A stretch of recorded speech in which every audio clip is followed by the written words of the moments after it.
Skipta skoðanir mínir einhvern mál. Mér finnst það svo ótrúlega mikilvægt. Legðu þitt að mörgum til að gera beðið betri stað. Ég eitthvað sem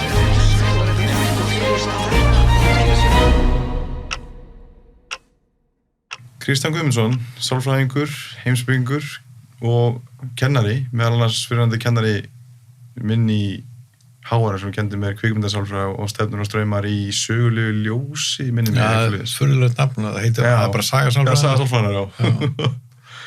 Velkomin 24/7. Já, þakka fyrir. Gaman að fá því. Mér langar til að byrja þetta bara að hörku og spyrja að botna þetta. Sálfræði er. Og ég botna þetta. Já, þú veist, ég er ekkert einst utvarsand, sko. Nei, sálfræði er bara einu af þessum fræðigreinum og er að reyna að rannsaka, svo deila mennum það hvað það er, sko, sálin.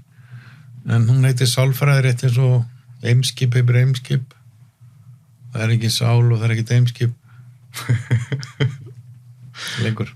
Og þú er búin að, þú kennir sögusálfræðinar og kvikmyndasálfræði. Já. Og þú varst að segja mér að þú stúderaðir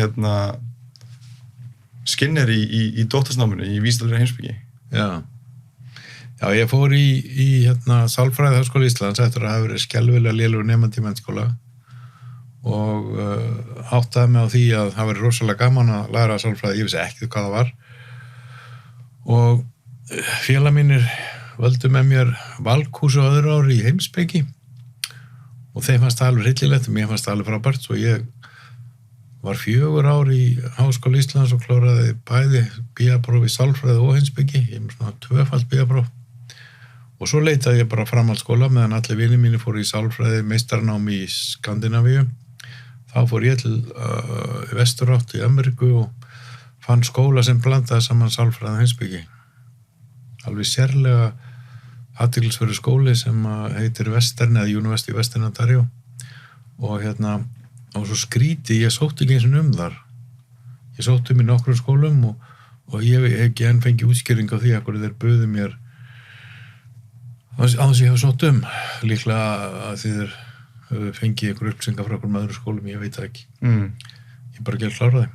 Og ég var svo hrifinn af því að þar var skóli sem var með sérstakt prógram í doktorsnámi sem hét vísindaheimspeki. Þannig að ég lærði sérstaklega vísindaheimspeki og svo þurfti ég bara að setjast niður og beita vísindaheimspekina á mitt svið sem var sálfræði. Og þá ákvað ég að rannsaka Skinner og atferlisfræði. Fór til Harvard og tók viðtal við hann og setti svo niður og las hver einustu grein sem hann skrifaði frá því hann byrjaði námi í Harvard og þangað til hann 10 ára síðar þangað til hann skrifaði sína fyrsta bók sem er upphafið að svokallara atferlisgreiningu sem er núna orðin sérgrein í bæði HÍ og HR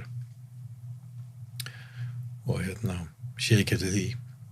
Skemmtilegasti tími líf míns var að skrifa doktorsritgerðina. Það er ekki margir sem segja það, flesti vinir mín sem voru þarna, þeir voru alveg kreper yfir þessari vinnu, mér finnst það mjög gaman. Skinner kannski útskýrir hver Skinner nákvæmlega er og af hverju hann var svo mikilvægur í sálfræðinni og hvað þú komst að í doktorsritgerðinni. Skinner er sko mjög sérstakur atferlisfræðingur, sérstakur fræðingur sem tekur atferlisfræðina alla leið. Það eru margir sem kalla þessu atferlisfræðinga en hann er raunverulega eini sanni atferlisfræðingurinn af því allir aðrir segja að þú rannsakar hegðun fólks að þá ertu að reyna að komast að huganum eða sálinni eða einhverjum anskotanum en Skinner sagði nei, stopp, við erum bara að tuga hegðun, ekkert annað. Og margir eins og Chomsky sem gagnrýndi hann mest allar manna sagði að það var ekki hægt. Þú verður að rannsaka hegðun sem eitthvað til að skilja vitsmuni, greind, eitthvað. Skinner hafnaði því öllu og sagði nei, ég ætla bara að nota hugtök sem að vísa á hegðun og ekkert annað, engin andleg hugtök. Ekki minni, ekki sál, ekki athygli, ekki greind. Hann nota engin þessu hugtök. Hann sagði ég ætla bara að búið til fræðigrein sem að byggir bara á konkrétt jarðbundnum hugtökum og margir töldu þess að fræðigrein afskaplega einfalda og rottu sálfræði. En það hefur komið ljós að þessi leið til að skilja mannskepnuna á endanum skilaði árangri en það tók langa tíma því að hann byrjaði svo smátt. Þetta eru mínar skoðanir, ég ekki viss allir sér sammála þessu. Þannig að hann atferlisfræðingurinn sem að segir bara, skoðum bara áreiti og svörun mannverunar og reynum að búa til einhver lögmálu það. Og hann fann eitt lögmál og svo annað og það enda með því að í dag komið fram hópur fólk sem kalla sig atferlisfræðinga eða atferlisgreinar og þeir hjálpa fólki við að breyta á lagahegðun þeirra. Með þá styrkingum og refsingum svona aðlega það ekki? Jú, en fólk segir þetta en ég fæ alltaf hroll þegar fólk segir svona vegna þess að þú gerir það líka. Þú ert líka að beita refsingum og styrkingum alla tíð. Já. Eins og til dæmis núna ert að horfa á mig, þá myndir vera að horfa klukkuna og lesa, þá myndi tíðni hegðuna minnar minnka. Þannig að hvort sem fólk viðurkennir ekki, þá við lít ég svo á að þetta grunnhugtak Skinners, sem sagt virkhegðun kallaði það, operant, bjóti nýtt orð, operant, sem virkhegðun, þar að segja öll svo hegðun sem að mannveru sína sem að hefur áhrif umhverfið eða hefur afleiðingar og það bara öll okkar hversdagslega hegðun, allt sem við gerum basically að afleiðingar þessara hegðunar hafa breyta tíðni af þessari hegðun í framtíðinni, þessari tegund hegðunar í framtíðinni. Heldur sem þá bæði að gerum það meira gagnvart frá fólkinu í kringum okkur eða við okkur sjálf? Bæði. Já, hann var mjög harður á því að líta á sjálfan sig sem lífur í sama skilningi og hann leita á aðra. Já. Til dæmis þegar hann skrifaði ævisögu sína í 3 bindum að þá var hún fullkomlega án túlkunar. Hún mjög leiðileg og erfið að lesa en hún bara nótur sem að hann skrifaði alla tíð, hann skrifaði alltaf nótur alla hluti sem hann gerði. Fárulegastu hluti, bara ég fór í bíó í dag og skrifaði bara niður og svona og svo þegar hann skrifaði ævisöguna það bara fór hann yfir þessar nótur og raðaði þeim upp, þannig að þegar þú lest ævisöguna það var bara svona bútur og samhengi er frekar lítið en þú færðaði með því að lesa áfram í bútum. En hann sagði, ég ætla ekki að brenna mig á því eins og aðrir hafa gert að túlka mín eigin sögu að því þá fer vitleysan að koma inn.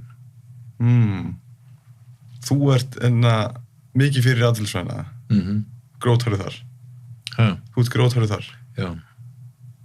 Þú vilt ekkert vera bendla einhverju hugsun í þetta eða einhverju... Jú, en hugsun er hegðun. Hugsun er ekkert annað en hegðun. Sumt af því sem sum áreiti sem okkur berast koma innanfrá. Innri áreiti, en þau eru áreiti, hvað sem samt sem áður. Og það er erfiðar fyrir okkur að átta okkur á þeim og það er erfiðar fyrir umhverfið að kenna okkur á þau, en við lærum það. Þú líka ert búin að vera sálfræðingur í mörg ár síðan 2008 eða eitthvað leis?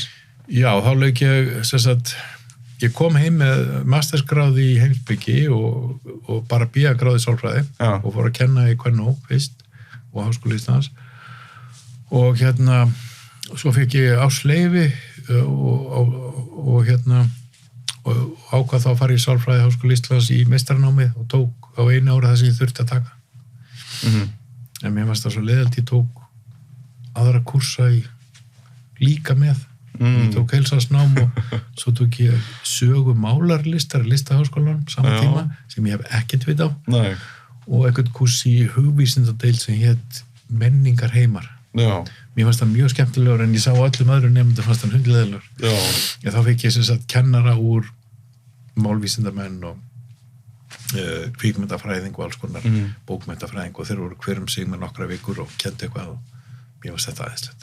Og hvað þú vinnur mikið með ungu fólki, ekki? Jú. Hvað er svona algengustu áskoranir sem þú ert að hjálpa fólki með?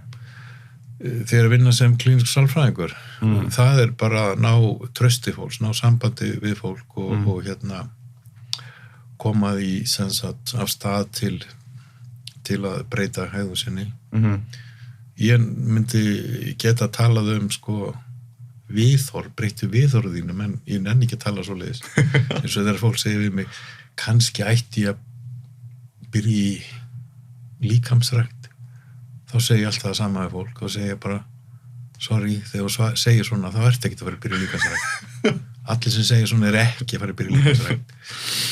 Og bara sem dæmi, ég svo hegðunarsinnaður þegar ég var námsráðgjafi kvenna og einhver kom til mér og sagði, ég vil skipta skóla, ég vil fara í annan skóla. Þá sagði ég bara, nei, þú vilt ekki neitt. Og viðkomandi var alltaf svo hissað í lét svona. Svo, hvað mennur? Ég komin hingað til að tala við þig við það að skipta að fara í annan skóla. Ég leiðist í þessum skóla.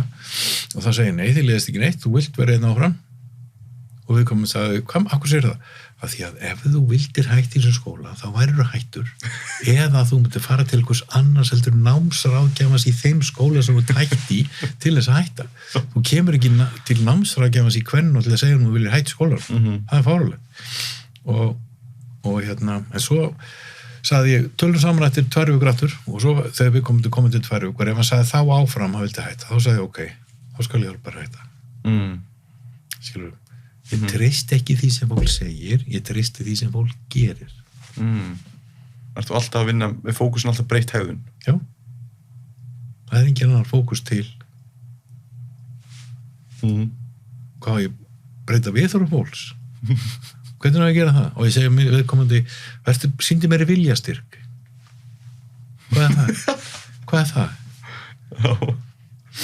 Ég veit, ég farin inn á þitt svið, jákvæðsálfræði. Ég þóla hann ekki. Bara ég þóla hann ekki. Hvað þólar ekki hana? Að hún svo common sense. Common sense? Já. Hún ekki röng, sko. Nei. Ég sé aldrei einar stelpur í handboltaliði lappinu og öllur að segja, hver er vestir, hver er tap í dag? Þú veist, það gerir ekki svoleiðis, það allir með jákvæðsálfræði. Hver er bestur, hver er vinna, eitthvað svona. Þetta virkar, en mér finnst einhvern veginn svo augljóst. Þú veist, ef þú smílar fara minn í heiminn, þá smílar hann tilbaka til þín. Það er bara ekki nú gott. Það er ekki nú effektív. Ég veit ekki hvað ég að vinna með það. En vinnur jákvæðsálfræði bara með það? Nei. Mér finnst, sko, það er ekki það jákvæður sálfræði. Skinner var algjörlega jákvæður. Hann var fullkomlega og algjörlega móti refsingum. Algjörlega. Það segir þetta enginn, en hann var það. Hann vildi meina að þar hefði ekkert gagn. Og það byggja ekkert upp. Þannig að hann var fullkomlega jákvæður. Ég er það líka, en mér finnst ofta að þegar við tölum með andlegum hugtökum og vísum í eitthvað jákvæðni eða viljastyrk eða eitthvað, þá segja alltaf bara, hvað er það? Ég veit ekki hvað þessi hugtök þýða. Ég veit ekki hvað að gera við þau. Eins og athygli.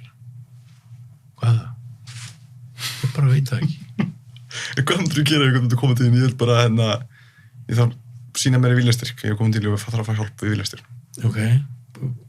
Hvernig er ég að hjálpa honum með það? Ég er bara að fara að gera það sem ég segi.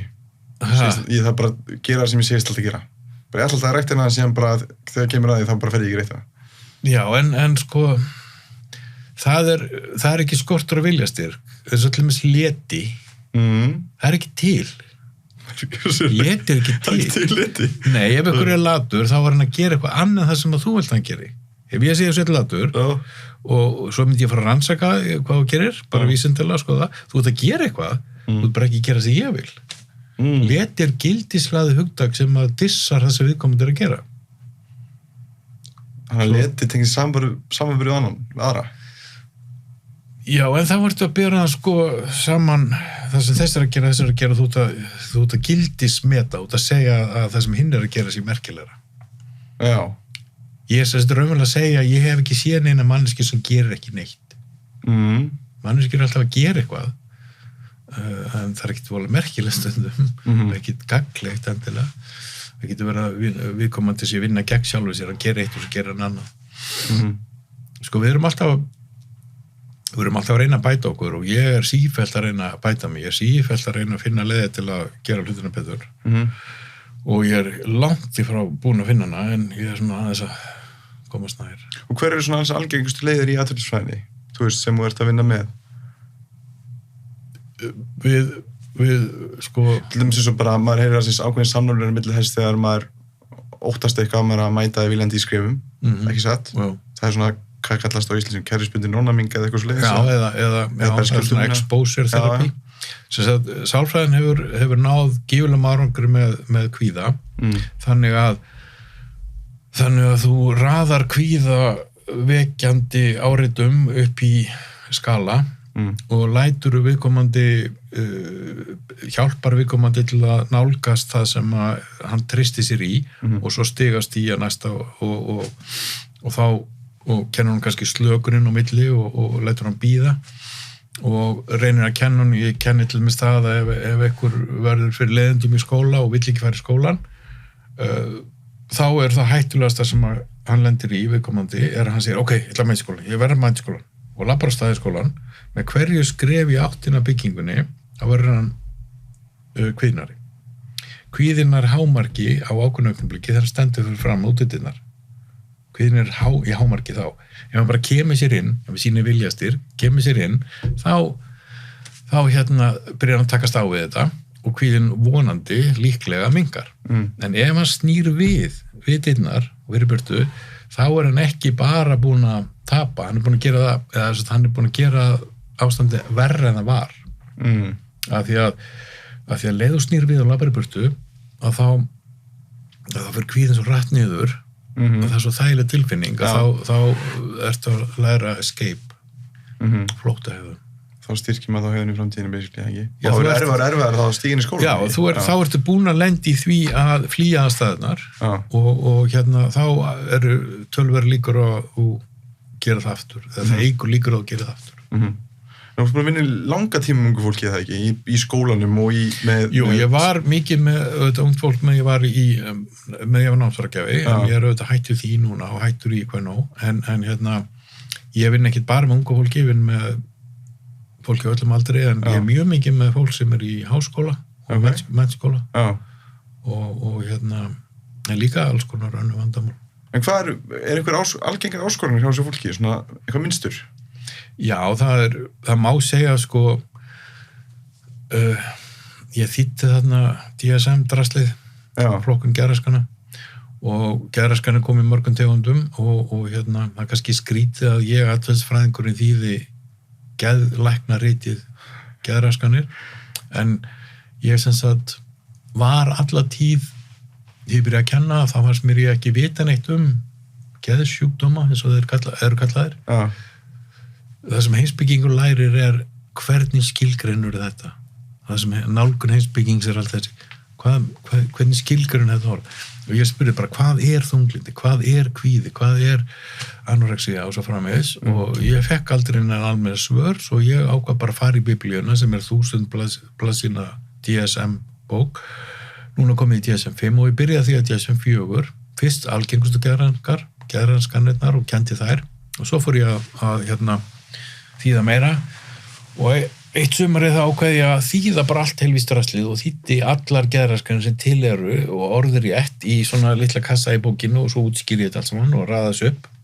og þetta var mjög vinsæl kennslubók og í dag þá hún sé hundleðaleg eða svona flettiri eða svona handbók og svo fór ég í sumarfrí og bara ánægði með mig og fór að gera það sem ég geri í sumarfríum það er uppáhaldið mig, það er að vera að bóka í bókabúð Ameríku og var að skoða bækur og þá var komin út DSM-5 og ég hefði klárað því að DSM-4 og ég var að hugsa að hoppa út í sjó eða eitthvað en þetta með því að ég keypti helvísbókin og fór heim og byrjaði að þýða aftur upp í DSM-5 og spurði sjálf mig sko hvað í kaflanum er óbreytt hvaða kaflar er óbreyttir úr DSM-4 og DSM-5 og það var einn kafli sem var eiginlega alveg óbreyttur og það er svo skrítið það mest gagnrýndi kafli bókarinnar það eru persónuleikaraskanir það er mest gagnrýnt af því að það er erfitt að greina persónuleikaraskanir og þeir gáfust upp og að breyta því svo það var auðvelt fyrir mig að laga þá þýðingu þannig nálgast ég hlutinu ég er svona endalaust forvitin vil vita meira og meira til mig aldrei vera komin alla leið mjög langt í frá En ég held ég sé komið langt frá spurningunni sem ég man ekki hver var. Já, og reyndi hvað algengust áskoranir hjá þessu unga fólki? Já, sem sagt, geðraskannar eru núna 20 köflum, voru uppálega 2, neurotic og psychotic. Já. Og í gamla dag gátu menn bara verið geðveikir á 2 hátt. Já, já. Nú, Hvað er 600? Já, en sem sagt, flokkarnir eru núna 20. Já. En sko, það eru sko kvatrænaraskanir og geðklóraskanir og þunglitsraskanir og svo framvegis. En það eru bara 2 sem að dóminera klíniska sálfræðinga í enga praxis og það eru þunglind og kvíði. Það er dóminerandi. Og það er svona, allir sé ekki 80% af því sem að vinnur er eitthvað sem tengist þunglind og kvíða. Sem eru bæði vegi andstæður, en þó þannig að ef einhver greinist með þunglindi þá eru yfir 50% líkur sem er kvíða og öfugt. Þó þetta sé andstæður. Hvernig virkar það? Af hverju? Það veit það enginn, en menn telja að það eigi eftir að, sko, þessi hugtök eigi eftir að endur skilgreinast örugglega og nýtt. Til dæmis var lindisraskanir var eins og í einu kafla og þá var tvíkvarlindi og einhverlindi í sama kafla. Nú er búið að skipta þessu upp í 2, þannig að nú er einhverlindi í öðrum kaflanum, einhverlindi þýðir sá sem fer bara upp eða bara niður, þannig að þessum verða endurtekið þunglindir eða verða endurtekið mannískir og það er í einum kafla, en tvíkvarlindi, þetta geðhvarfasýki eins og það kalla líka, það er í öðrum kafla. Sama gildi með kvíðaraskanir, þar voru allar í einum ákveðna kafla, nú búið að taka áráttu þráhyggju út úr kaflanum, setja það í sér kafla, þó að þessi kalla kvíðaraskan. Þannig að þetta er svona, flokkunin er svona endalaust á okkur svona sveimi og er að breytast. Hvort er, eins og maður er aukning í þunglyndi og kvíða heiminn, eða er aukning á greiningum? Það er fyrst og fremst aukning á greiningum. Ég efast að jú, það er nú líklega hægt að segja að séu aukning. Til dæmis myndi ég halda núna eftir COVID að þá eigi eftir að koma töluvert mikið kvíðatengt, nýtt og sérstaklega þunglyndistengt og burnout. Til dæmis held ég að það verið mikil umræða á næstu mánuðum hugsa til dæmis allt þetta heilbrigðisstarfsfólk sem er að vinna myrkran á milli í einhverjum geimbúningum og er eiginlega bara búið á því. Og svo eigum við eftir að horfast í augu við alla þá sem eru með langvarandi afleiðingar af COVID, sem eru kannski 10-20% þeirra sem engu COVID. Og það er ekki búið að taka þessu. En það er sko svolítið erfitt við ofgreinum eiginlega allt saman og jákvæðsálfræði er eiginlega árásin á flokkunarkerfið. Martin Seligman og þeir svo hættu sem helvitis greiningum á þessari neikvæðni, hvað er að og förum heldur að skoða hvað er heilbrigði. Og það er svona spegilmynd af DSM-kerfinu í raun og veru. Og ég er langt í frá að vera móti, ég bara á svolítið erfitt með að meðtaka sumt af því sem að setja fram. Annað er mér finnst mjög sláandi eins og til dæmis að einhver sagði mér að í heilsusálfræði að þá megi rannsaka, að þá megi benda þá niðurstöðu að það eru marktækur munur á því á lífslíkum krabbamein sjúklinga eftir því hvernig þeim er sagt þessi veikir. Já. Ef það er ekki sönnun á gagn sem í ákvæða sálfræði, þá veit ég ekki hvað er. Þú sagði heilsusálfræði? Já, heilsusálfræði, ákvæða sálfræði. Þá meina ég að í stað fyrir að segja, sko, þú átt þetta lítið eftir og ef það er sagt einhvern veginn öðruvísi, þá eykur það verulega lífslíka fólk eða lengir líf þeirra. Hvað finnst það? Mér finnst það bara frábært og stórkostlegt. Og til dæmis, annars sem þeirra komist að er að erfðasjúkdómar margir hverjir Bretar eru búin að komast að því að þeir eru ekki erfðasjúkdómar, heldur stéttasjúkdómar. Háður stéttum fyrir ekkert erfðum. Ég þoli ekki heldur erfðir, sko. Nei, okkur ekki. Ég hafnaði bara. ef einhver segir mér, þú veist, eitthvað var þetta erfið, þá segir bara, mér er alveg saman, engan á það. Ertu mikið þá umhverfið og hérna... Já, umhverfið er allt og annað er ekki neitt. Ég veit þetta er rangt, en þetta er samt svo skoðun sem ég hef og ég ætla að hafa hana, vegna þess að sem kennar þá vil ég ekki nálgast nemendur út frá því hvað þeir fengu seinasta prófi eða í einhverjum öðrum áfanga, eða hverra manna þeir eru eða hvort þeir komuðu sterkum gáfulugum fjölskyldum. Já, hann... Ég vil ekki vita það, ég vil bara viðkomandi byrja eins og Watson sagði á 0 og hann á bara að sanna sig. Bara tabla rasa það? Já, já, vegna þess að sko sem námsráðgjafi komst ég að því að kennarar og aðrir dæma fólk alveg bak og fyrir. Já. Og við gerum það á svo átt okkur á því. Og það eru allir með fordómar eru innbyggðir í okkur, fordómar eru nauðsynlegir. Það er að segja, þegar þú nálgast einhverja manneski fyrstu sinn, þú verður að leggja mat á hana, að því að við getum ekki verið alltaf að leggja hlutlaust mat á allar, við verðum einhvern veginn að flokka. Það er sem að mannskepnan gerir, hún bara flokkar og first impressions, fyrstu kynni er alltaf sterkari en seinni kynni vegna fordóma, þannig að því ég sé eitthvað í fyrsta sinn, eins og ég sé þig, þú lítir svona út, þá álykta ég bara aðeins að velta þig fyrir mér eitthvað þig. Sem að svo leiðrétti smá saman ef ég er viðurkenni fordóma mína. Það er svo mikil hægt að við gera það ekki. Svo margir sem að svona fullorðnir kallar sem er Mind Officially Closed 1983, þá bara eftir það þá eru þeir búin að koma að mynda sér skoðun og öllu og því er ekki að tala við svoleiðis fólk sem er bara búið að átta sig á öllu. Já. Ég er að reyna að sjá til þess að ég verði aldrei þannig. Nei, það er vonandi að maður verði aldrei þannig. Nei, en það er erfiðar en maður heldur, sko. Þetta er ekki auðvelt. Svo ég nefni það bara eitt einfalt dæmi að einföld sálfræðileg tilraun. Þú lætur fólk fá ljósmyndir sem að líta út svona eins og Mona Lisa. Þú veist ekki hvort við komum þessi brosandi ekki. Svona styrka. Og þú lætur sálfræðinema, þetta var tilum að gerða sálfræðinema, þeir fá þessar ljósmyndir. Og þeir eru að fara með þessar ljósmyndir út meðal fólks og spyrja fólkið á skalanum -10 til +10 hvað er þessi manneskja ánað eða sorgmætt. -10 er mjög sorgmætt, +10 er mjög ánað. Og þú sýnir fólkinu ljósmyndin þar. Og þú skiptir þessum nemendum í 2 hópa, þeir fá nákvæmlega sömu leiðbeiningar, nákvæmlega sömu ljósmyndir, allt nákvæmlega eins, nema annar hópurinn fær þá vitnesku, óvart, að niðurstöðu seinast árs hafi verið +5.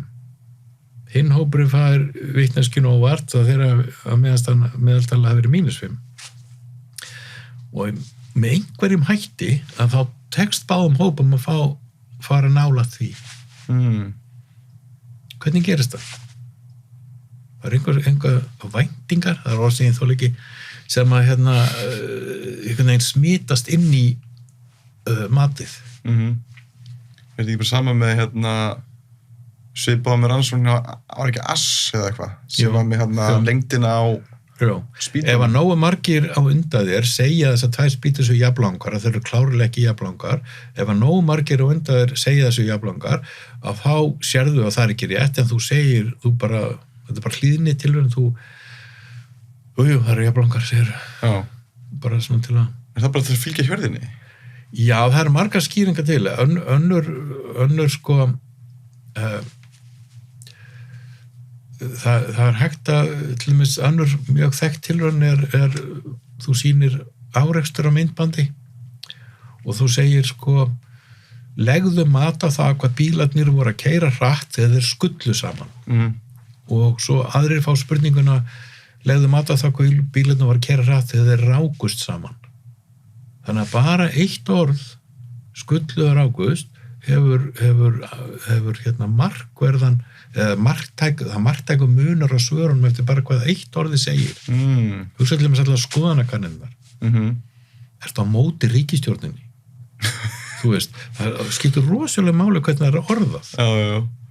Maður gefur sér svo mikið með því sem maður segir.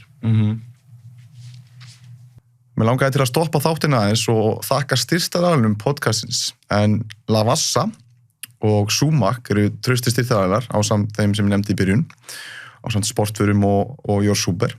Og Lavazza er alvöru ítalsk kaffi. Hilki sem er umhverfisvæn, kolefnisjöfnuð og passa í allar Nespresso-vélar. Og ég er búinn að vera að dæla þess í mig, enda mikill kaffikall. Og ég mæli eindregið með kaffinu frá Lavazza, enda eru að tala framúrskarandi ítölsk bragðgæði þar. Sumac er náttúrulega bara langbesti veitingastæður á Íslandi. Ég er búinn að vinna mikið með grillu lambarífunar undanfarið og ásamt því smakka grilluð kjúklingalæri. Fer náttúrulega alltaf í grilla ostursveppi og grillar halloumi líka.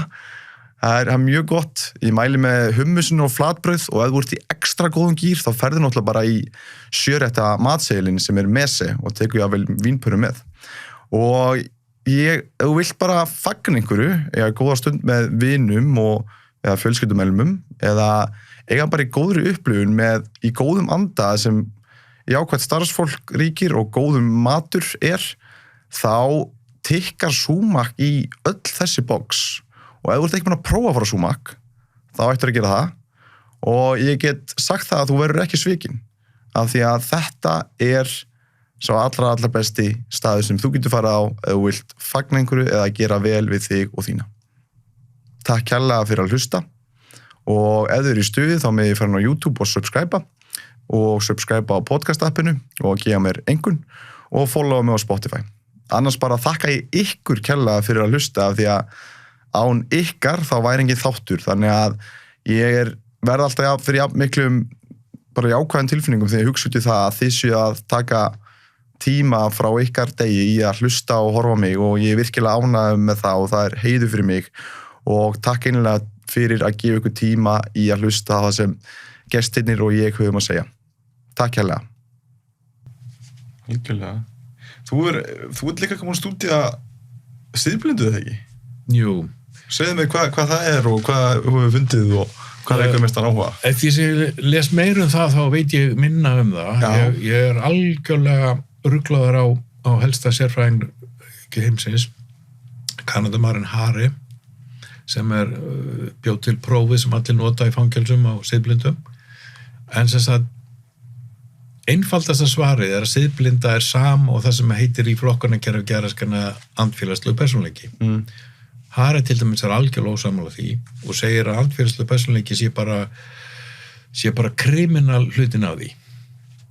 Og en það má orða þetta á ýmsa vegu. Siðblinda eða psychopathy, held ég maður að segja á ensku, er raunverulega einkenni tveggja geðraskana.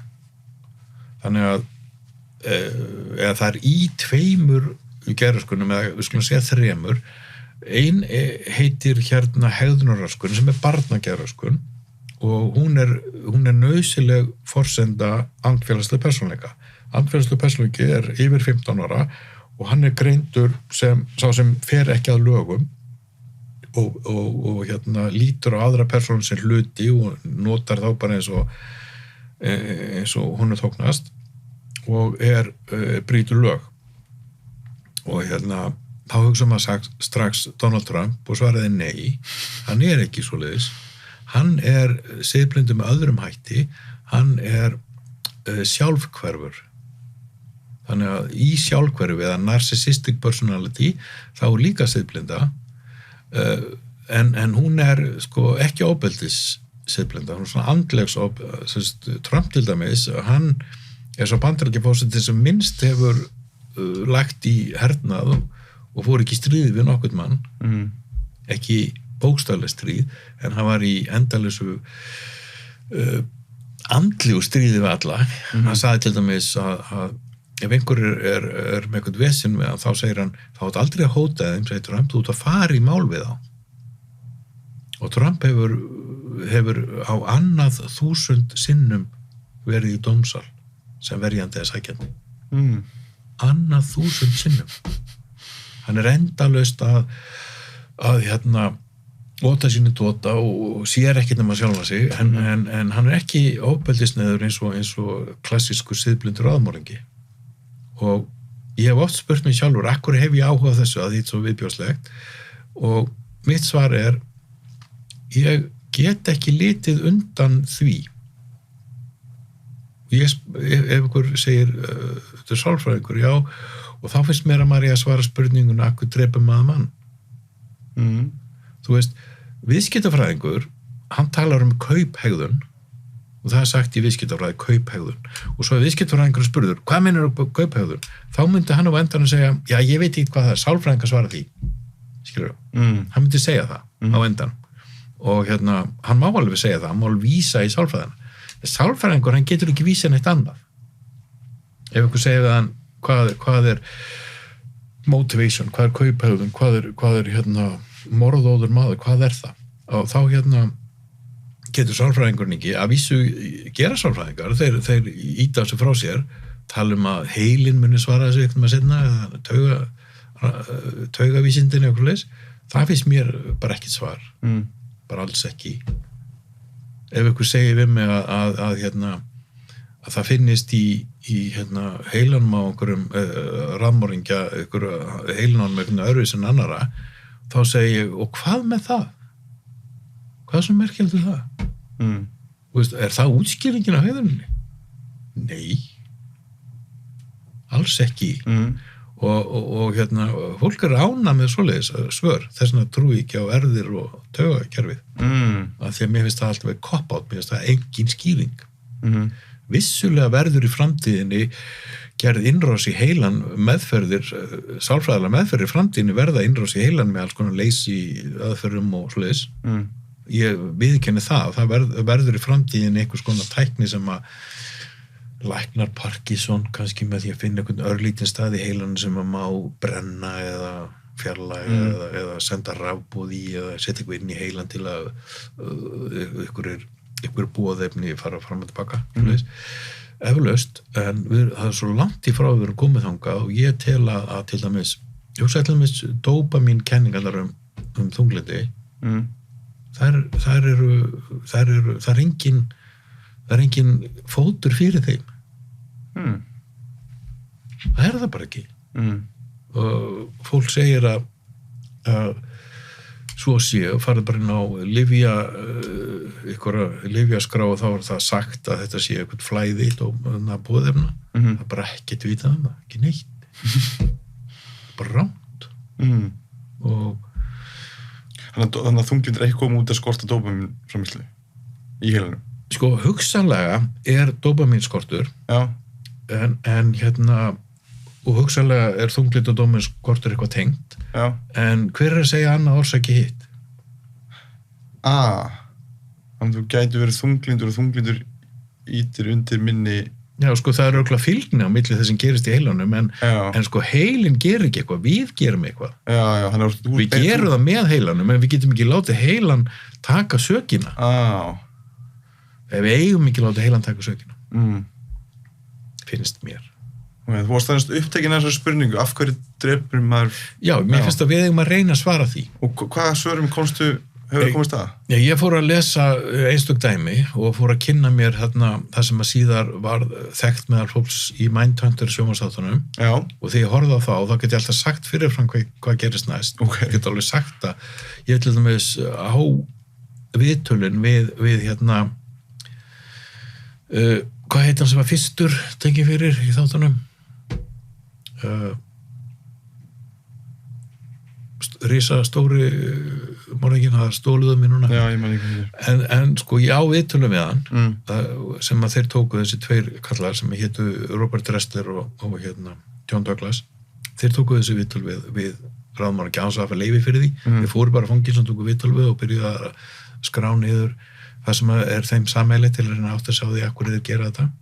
Og svo þegar viðtalið sýnt í sjónvarpinu af þessum frábæra leikari sem leika hann, þá það orðið rétt. Það er algjörlega rétt sem kemur fram í þáttunum. Ég veit ekki betur en að allt í þáttunum sé rétt. Og þeir sem sagt í grunninn greindu þá í 2 grundvallategundir. Það er að greina þetta miklu nánar en þeir greindu þá í grundvallategundir 2 sem að mér finnst persónulega ekkert merkilegt að lesa lengur þetta og ég er ekkert að elta upp svona fræði ef við kemur einhver nýr raðmorðingi þannig að ég ekki lesa það sjálfum sér, að því þeir eru í grundvallaratriðum tvennskonar, þeir eru annars vegar siðblindir og hins vegar geðveikir, að því að siðblindur maður er ekki geðveikur. Siðblindur maður veit hvað hann er að gera, honum er bara skít sama. Þannig að klassískt dæmi siðblinda mann, siðblinda rafmorgja var Ted Bundy, sem drap konu sem hefði ákveðið lúk og voru í háskóla, hann eldir uppi og reyndi að koma þeim inn í bílinn sinn og drapaði svo með hætti sem ég ætla ekki að útskýra hér og síðan ég verða að segja svolítið ógislegt, hann sem sagt sagaði þeir sundur, setti svarta plastbóka og kerði hlutana á milli staða og lét þá dampaði með ýmsa óleika staði og ef það er ekki merkjum að vita hvað hann er að gera þá veit ég ekki hvað. Hann sem sagt veit hvað hann er að gera, hann veit það er ránt, hún er bara sama. Hún er fyrsta reglu samfélagin segja gilda, en það er ekki gild hann. Því hann er spesial. Og sem sagt, hann er fullkomlega ábyrgur fyrir því sem hann gerir. Og þessir er í miklu meira hluta. Síðan er minni hlutin sem eru geðveikir, það eru þeir eins og Ed Gein er kannski frægastur, sem að Psycho-rum og fleiri myndir. Hann sem sagt drepur vegna þess að mamma sagði hann það, nema hvað, mamma sé löngu dauð. Og hún ringir í hann og segir hann ekki að drepa þessu konu eftir hún er dauð. Og ef það er ekki geðveiki, þá veit ekki hvað er. Og hann er sem sagt ekki ábyrgur vegna þess að hann satt best að segja veit í hvað hann er að gera, eða vampírumorðingin sem að drakk blóð, ekki af því að hann var vampíra og ekki af því að hann fannst það gott, heldur vegna þess að blóðið hans var stundum að eitrast, þá varð hann að drekka blóð úr dýrum með fólki. Og Robert Ressler fór í heimsókn til hans í fangelsi og sagði, akkur drekkur blóð stundum, en ekki aðra daga. Þá sagði hann, það er á mótnana þá fer ég inn á salerni og lyfti sápinu upp. Já, sagði Robert Ressler, hvað, til hvers? Ef það er gúi staff, það er svona blökt enn sápunni, þá er eitrunni byrjuð og þá verður ég að drekka blóð. En ef það er ekki, ef hún er þurr, sápan í statífinu, þá þarf ekki að drekka blóð í dag. Og þetta er annað dæmi fullkomlega geðveikan mann sem að veit ekki hvað hann er að gera. Og ætti því þar alveg að fara inn og loka að geðld en ekki fangelsi. Það segir maður náfarin í fangelsi. Já. Af því að hann veit hvað hann er að gera. Þannig að þeim skorti þá allt siðferði þá fyrir sjálfa sig. Af því þeir verið að skilja reglu samfélagsins. Já, þeir skilja þær og fara eftir þeim, svona mestmegnis og er mjög reiðir ef aðrir fara ekki eftir þeim. En þeir eru spesial og þeim finnst bara, og ef eitthvað segir við mig að þetta er auðvitað erfðir, þetta er auðvitað líffræði, þá segir ég, nei, ég er búin að hafna því. Þannig að það getur ekki verið. Og hvað segir til dæmis John Douglas sem að varð að hætta sem FBI rannsóknarmaður á þessu sviði, að því hann fikk taugaáfall, að því þetta svo viðbjóst að sitja endurlaust með ljósmyndir af líkum og morðstöðum og hann bara gat ekki lengur runni við þetta. Hann var spurður í viðtali sem sagt, hvað hann hefði þetta að segja, að þá sagði hann, ég hef rannsakað mjög marga þekkta og óþekkta raðmorðingja og kynnt mér líf þeirra eins vel og ég get, enginn þeirra hefur átt eðlilega æsku. Ekki einasti. Mér finnst þetta að segja allt sem segja þar. Ég hef unnið í fangelsunum og ég hef talað við morðingja og mjög óbeldsneiða menn og mitt álit á þeim er mjög einfalt. Þeir eru ekki djöfulegir, þeir hræðamenn er raun og veru ekki, þeir eru umkunnaverðir, þeir eru mannleysur en ekki eldklárir raðmorðingjar. Þeir eru hvergi tilnum í bíómyndunum. Þannig að það er ástæða fyrir eins og einhver áfall í æsku eða einhver erfið æska sem virðist ítundir það. Já, eins og Henry Lucas, móðir hans var heimavinnandi hóra og hann var vitna henni í vinnunni, sonurinn, sem getur ekki verið mjög uppbyggilegt. Og hún sendi hann oft í skólan í kvenmannsfötum, henni fannst það svo fyndið. Pappans lamdi hann í höfuðið með baseballkylfu, þannig að hann var lamaður hérna megin. Og svo hann að koma eðlur út í samfélagi til það. Það er bara ekki séns. Nei.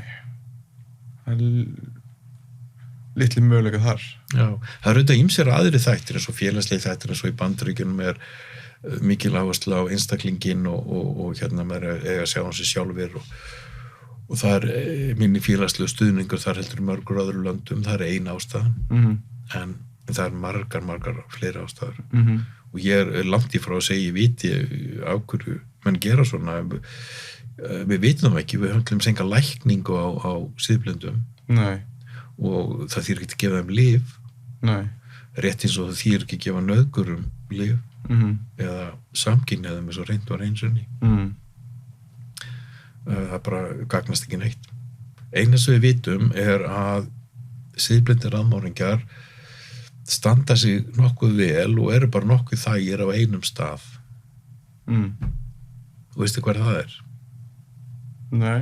Í fangelsum Já. Akkurru? Vegna þess að í fangelsum kemst enginn upp með neitt bullshit það eru ákveðna reglur og þeir vita það bara, þeir verða að fara eftir þeim svo leiður koma út í samfélagið þá fara þeir að átta sig á því að maður getur byggt og teygt alla reglur Mér langar aðeins að svissa fókus í kvikmyndasálfræðina af því ég sá viðtal við þig og talaði að þú fannst svo gaman að kenna andlega kvilla í gegnum myndir Já. og ég náttúrulega horfði á nokkrar við tókum Rain Man sem einhverju eða ekki og við tókum reyndar, við völdum sjálf taxidræfar Nei, það var ég hef mest notað taxidræfur á öllum myndum til greiningar þetta byrjaði þannig að ég kenndi í Kvennó sálfræði og hafði mikla ánægð því að brjóta upp námsefni með því að sýna svona myndbúta eða jafnvel heilar myndir byrjaði myndum eins og Psycho og Taxi Driver og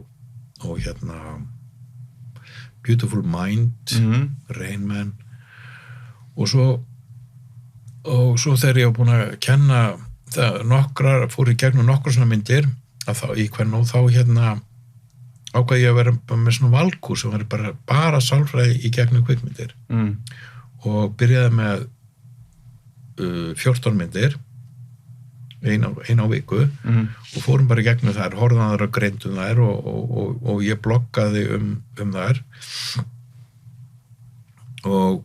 en að því að ég er svona vinnualki að þá ákvað ég næst þegar ég kendi þetta að nota ekki sömu 14 myndirnar heldur einhverjar aðrar og leiði nefndum að ráða oft og hvaða myndir við tókum fyrir og fóru oft í bíó með nefndum sem ég varst mjög gaman og reyndum að svona útveika þetta og það enda með því ég með svona einhvers konar mismandi góða greiningu á ég held 80 myndum 80 myndum? Vá en það er mikið skoðaðar Hvað þú myndir nefna nokkrar og hvað ef fólk gæti horft á sem myndir læra þá inn á mannlega hegðun? Mér myndin sem að mér finnst raunverulega best af þeim öllum er Silence of the Lambs hún er eiginlega bara algjörlega mindhunter mynd, hún byggir alveg á því og Thomas Harris, rithöfundurinn sem skrifa Hannibal bækurnar, hann er eini maðurinn sem hefur fengið leyfi til að fara í Quantico í Virginíu þar sem að FBI er með sinn háskóla þar sem að mindhunter gæðinni byrjuðu og ég reyndi eins og komast þann inn og mér var vísað út af því ég er hvorki military personnel neða police og þannig ég komst ekki að inn og en hann fekk að vera þarna, þessi rithöfundur og allar hans bækur sem heita sem sagt Red Dragon, Silence of the Lambs, Hannibal og Hannibal Rising allar þessar bækur eru með sannsögulega karaktera í þeim skilningi að hvert einasta atriði, hverjum einasta karakter er satt það er að segja eitthvað sem hann heyrði í fyrirlesturum nema hvað að þegar hann býr karakterina til þá svona hrúar þeim saman þannig að til dæmis í Silence of the Lambs þá er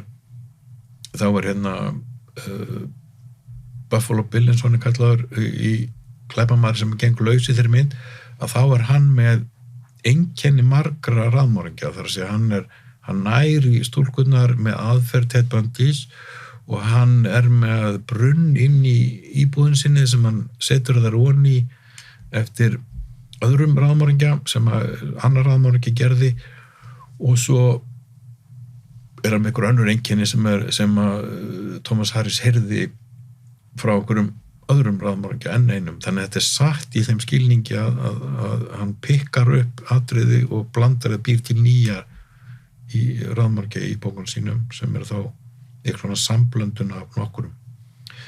Og ég greindi þá mynd eins vel og ég gat og það er mikið í blogginu hana og sammangildi með Psycho og Beautiful Mind og Seven sem þó er ekki sannsöguleg, hún er bara svo góð og svo reyndi ég á hverju önn að þetta var svo vinsælt gús, hann var alltaf í boði. Mér er svo gaman að kenna hvernig ég mátti gera það sem ég vildi og þá komu fleiri og fleiri myndir inn. Ég get nefnt einhverjum fleiri eins og Clockwork Orange, Stanley Kubrick og hvað hana já, allar þessar myndir rofum persónleika eins og Primal Fear og fleiri en sko ástæði fyrir ég gerði þetta er held ég svo að ég er lesblindur með skrýtnum hætti svona áttunar öruleika eins og til dæmis það að ég ætla ekki að rata hingað ég bara get ekki hugsað eftir hvar með ég get ekki að þetta í dag get ekki hugsað hvert var maður farið með að keyra ég skil ekki alveg okkur það vegna þess að ég er góður skákmaður, ég get hugsað alveg fullt að leikjum fram í tíman en ég get ekki ratað umferðinni en ég er mjög myndarrætt, ég man allt sem ég séð ég myndi til mig ekkert eftir þér sem nafni bara sem andliti og ég er bara þannig og ef fólk segir við mig, þú er búin að tala oftast Taxi Driver, hvenær er hún gefin út? Ég veit það ekki ennþá og mér er líka alveg sama og veist, maður googlar það bara ég vil bara, ég get heldur ræðu Taxi Driver endalaust og allt sem gerist í og svoleiðis, að ég man það alveg ég er myndarætt, en ekki ég man ekki orð og ártöl vel og mun aldrei gera en síðan kendur okkur líka sko, svo undirleikandi þema undir þessu myndum já, það var skemmtilega já, mjög gaman, greinaðir já, þannig að þegar ég kenni siðblindu kursinn að þá læti ég nemendur lesa þýðingu sem ég gerði sjálfur á Platón eða á samræði eftir Platón þar sem að Sókrates tala við Alkibiades sem var sannsöguleg persóna siðblind í Aþenu og mjög þekkt sagði að vera fallegast og gáfastu maðurinn í Aþenu sem er oft einkenni á siðblindum þeir eru aðlegandi kallmenn og þegar ég kenni kvikmyndasálfræði þá varst mér ennþá skemmtilega að láta að lesa Aristoteles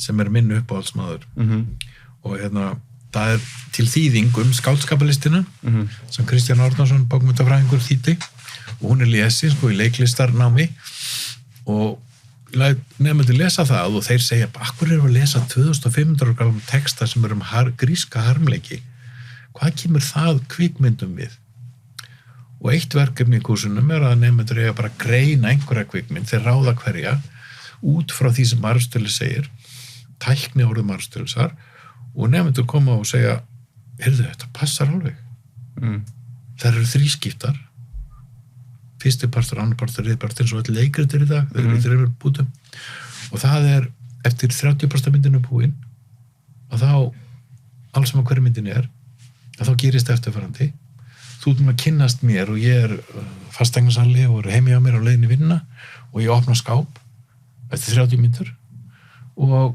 leiði ég opna skápinn þá dettur dautt líka á mig bara sem kemur út úr skápnum og ég gríp það og finna það hnífur í bakinn á viðkomandi og á því augnablikki sem ég stend með líkið í fanginu og held hnífinn þá kemur ykkur inn og þá segi ég it is not what it looks like og þá er ég svona í sígrunnu hljóðu löggunni og þá stekki út á gluggan og myndi byrjar ég byrja að flýja síðan þegar að 30% er eftir að myndinni að þá er ég búin að eignast vin sem er oftast kona sem er búin að hjálpa mér í gegnum alla myndina en þegar 30% er eftir þá svíkur hún mig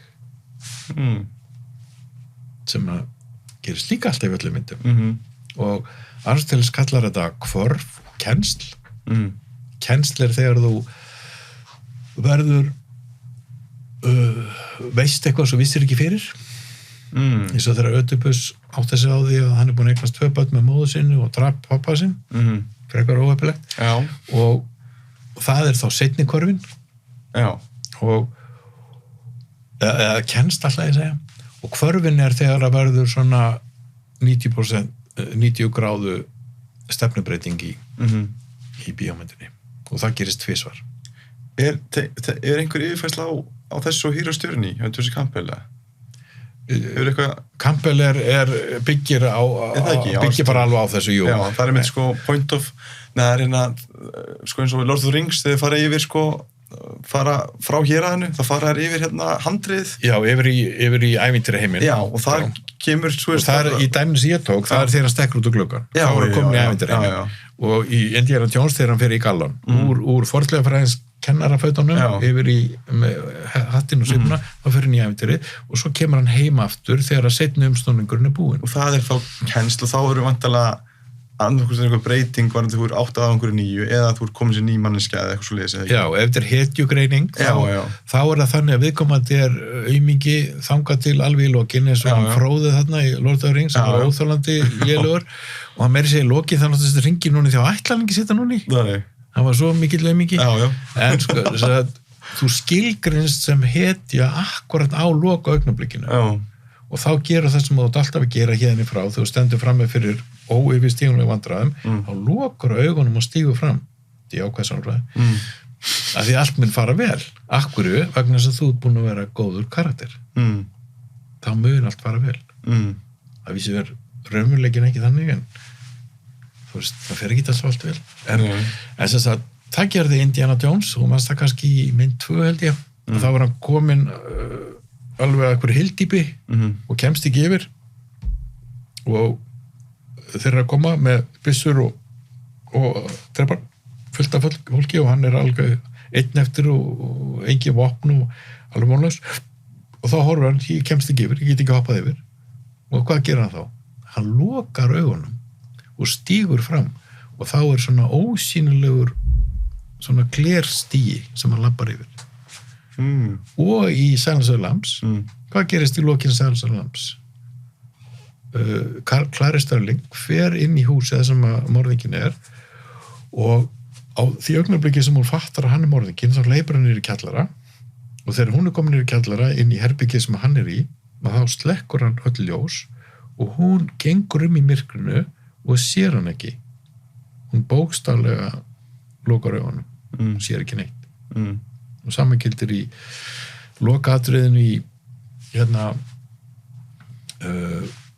í eiginlega bara öllum myndum og það er mjög gaman að gera svona greiningar birta þær svona formlega greiningar annað hvað teikna þær upp eða sína þær og láta þessu nefndu skoða og svo skemmtilegt skoða ef ég vel myndirnar þá get ég auðvitað að láta þetta passa saman að því ég vel þær þess vegna segi ég velji þið mynd uppáhaldsmyndin þín og svo er líka með gríngreiningu sem er líka hægt að álykta frá Aristoteles þó að sú bók hans hafi glatast og við ályktum það með aðstoð Rowan Atkinson og fleiri manna sem hafa greint þetta með þess að hann segir að það séu raunverulega bara 3 ástæður fyrir því við hlæjum ekkert meira og það trúir sig ekki þegar ég segi þetta en svo þegar skoðu myndirnar þá segi ég finnið eitthvað annan það sem að ég lista hér upp sem hlátursatriði ég sé það á þér þú trúir sig ekki hver þessi 3 ástæður? Það við hlæjum vegna þess að hlutur sem við horfum á í rangri stærð eins og Mini-Me og Fat Bastard og við hlæjum að því að það er óvænt hegðun sko, þú hlóst þetta var óvænt hegðun og við hlæjum í 3. og seinasta lagi vegna þess að eitthvað hverfur þú hlóst, þetta var ofskaplega lélegt dæmi en that's it, það er ekki fleiri og það hluti komið mismunandi stærð að gerist eitthvað óvænt og eitthvað hverfur hverfur og byrtist eins og þeirra Chaplin datt og nýja alltaf eitthvað röður og svona hvarf og það trúir þess enginn þegar maður segir þetta. Nei. En ég segi, horfðu bara einhverja góða grínmynd og aðtugaðu hvort þetta sé ekki. Hvað það til dæmis þegar hún hann í Bridesmaids fær niðurgang og hleypur í brúðakjólinn sem hún er ekki búin að kaupa og fær drull út á meiri götu. Það er frekar, Óvænt. já, óvænt hegðun.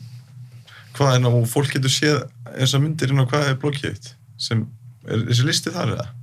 Já, það er greiningin er þar held ég. Já, Eða myndirnar eru greindar þar. já. Það er á hvað? Kristján? Já, bara Kristján Guðmundsson, það myndi að koma Já. upp, sko. Já. Það er ekki sem á að kíkja Já, á safnið. Erum við ekki bara orðið þokkalegir? jú. Ég held það. Cover aðeins sálfræðing, siðblindu, ungt fólk og kvikmyndasálfræði. Ég held það. Já. Það var bara gaman að fá þig og gangið sem allar bestið frá þér. Mér finnst það Ok, svo þakka þér fyrir. ótrúlega mikilvægt